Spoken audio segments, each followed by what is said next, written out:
Tila Christmas wonderland na mga pangunahing kalsada sa Makati City. Milyon-milyong Christmas lights at decorations ang sabay-sabay na pinailaw doon para magbigay saya ngayong papalapit na ang Pasko. May news to go si Marie Sumali.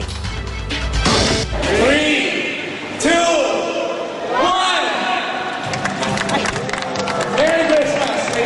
1! Kasunod na inabang countdown, sabay-sabay na kuminang ang mga Christmas lights sa kahabaan ng Ayala Avenue, Makati Avenue at Paseo de Rojas. Ani may Christmas wonderland nga ang lugar, lalo't nakikutitap din ang kasama nitong mga Swarovski-inspired crystal.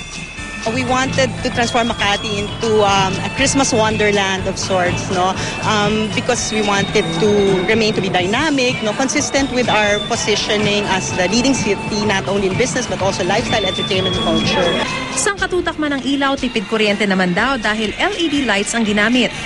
Investing into LED lights, no, is something that's worth it because in terms of electricity savings, that's 70% savings as compared to ordinary lights.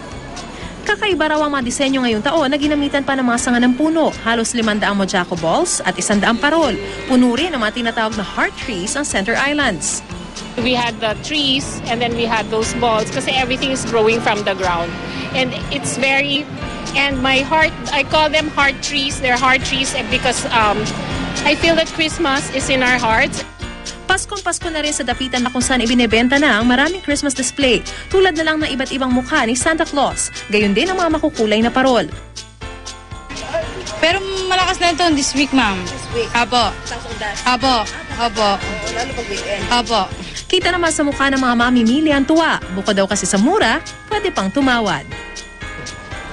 Dadamihan mo lang ng konti, tapos nakatawad ka na sa ilang piraso, pagbayaran na, makatawad ka pa ulit. Mariz Umali, GMA News.